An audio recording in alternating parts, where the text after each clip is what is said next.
श्री स्वामी समर्थ. आजचा अनुभव ताईंला आलेला अनुभव आहे. आणि ताईंला लग्नानंतर सासरकडच्या लोकांकडून एवढा त्रास आणि एवढा वेदना सहन करायला लागली, अशी वेदना कोणी सहन केली नसेल. स्वामी महाराजांची एवढी कृपा आहे ताईवर की त्यांचा संसार स्वामी सेवेनंतर कशा प्रकारे चांगला चालू लागला, तो अनुभव आज तुमच्यासोबत शेअर केलेला आहे ताईंनी.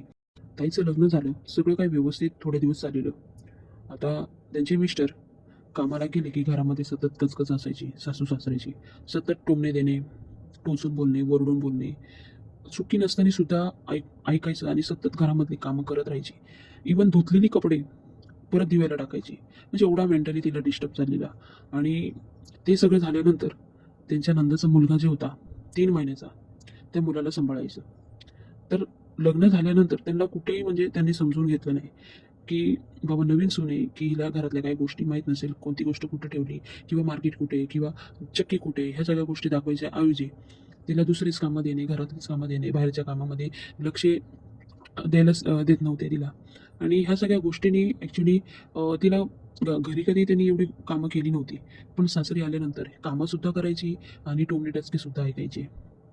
ह्या सगळ्या गोष्टींनी तिला खूप त्रास होऊ लागला. आता एक दिवशी ॲक्च्युली माहेरी अशा गोष्टी तिच्यासाठी कधी घडल्याच नव्हत्या. आणि इथे सतत टॉर्चर, सतत जी वेदना होती ती मनाच्या मनात ठेवायची. आणि एक दिवशी अचानकच ती चक्कर येऊन पडली, BP लो झाला. हॉस्पिटलमध्ये घेऊन गेली. तिथे सांगण्यात आलं की तिचा BP लो आहे. आणि ह्या सगळ्या गोष्टी तिच्या नवऱ्याला जेव्हा समजल्या, तिच्या नवऱ्याने विचारलं की तुला काही त्रास नाही. तेव्हा ह्या सगळ्या गोष्टी तिने तिच्या नवऱ्याला सांगितलं की तुम्ही ऑफिसला गेल्यानंतर माझ्या सांगते अशा अशा गोष्टी हे लोक करतात, मला खूप टॉर्चर करतात. तर तिच्या नवऱ्याने 1-2 वेळा त्यांना समजावलं की असं का करतात, लोकांचं लेकरू आपल्या घरी आणले, आपण कसं सांभाळायला पाहिजे किंवा कसं वागायला पाहिजे. तर तुम्ही पलीकडेच तुम्ही करतात. आणि थोड्या दिवस हे सगळं शांत चाललं, पण पुन्हा तसंच वातावरण चाललेलं घरामध्ये. मग नवरा बोलायचा तर त्याच्यावर सुद्धा रागराग करायची. अगोदर तर त्याला काहीच नव्हते बोलत, पण आता तिला आणि नवऱ्याला दोघांना टॉर्चर करायला लागलेली. पण नवऱ्याचं कसं सकाळी कामाला जायचं, संध्याकाळी यायचं, तर ह्या गोष्टी त्याला फेस करायला नव्हत्या लागत. पण ह्या सगळ्या गोष्टी त्या ताईंला फेस करायला लागत होत्या. आता एक दिवशी अचानकच ताईची तब्येत खराब होती.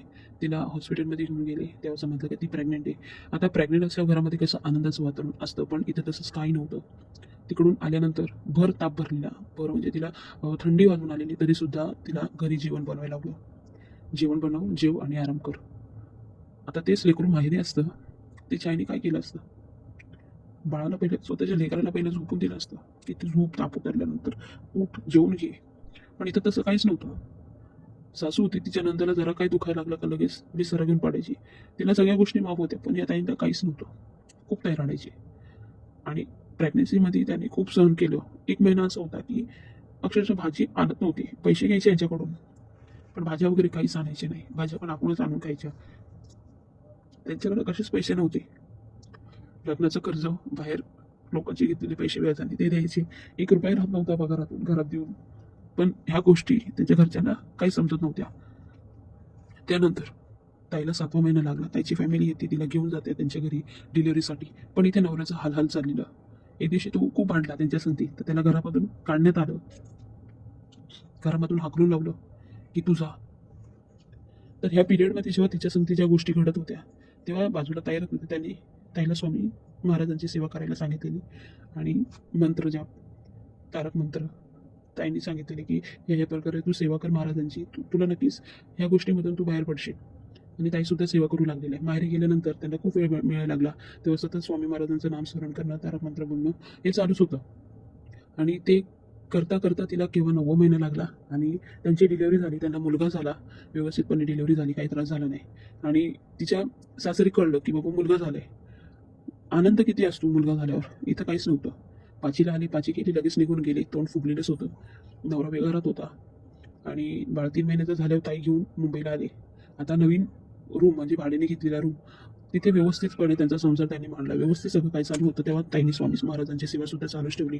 आता तुम्ही बिलीव्ह करणार नाही, ताई भाड्याच्या रूममध्ये होते. 1 वर्ष भाड्याच्या रूममध्ये राहिले. 1 वर्ष संपत नाही, स्वतःचा रूम घेतला ताईंनी. कारण तिचा जो नवरा होता त्याला सांगण्यात आलेलं की तू आता वेगळा तर चाललाय, पण तू कधीच स्वतःचा रूम घेऊ शकणार नाही मुंबईमध्ये. पण दादाचे स्वामी महाराजांवर विश्वास, ताईचा स्वामी महाराजांवर विश्वास. तर ह्या विश्वास आणि स्वामी महाराजांची साथ या गोष्टीने ताईने स्वतःचा रूम घेऊन दाखवला मुंबईसारख्या सिटीमध्ये. आणि हे सगळं बघून तिची सासू सासरे सुद्धा चाट झाली की बाबा ह्यांनी ह्यांचा संसार चांगल्यापणे मांडलेला आहे आणि व्यवस्थित राहू लागले, मस्त सगळं चाललेलं. आणि तसेच स्वामी महाराजांची सेवा सुद्धा त्यांनी चालूच ठेवलेली.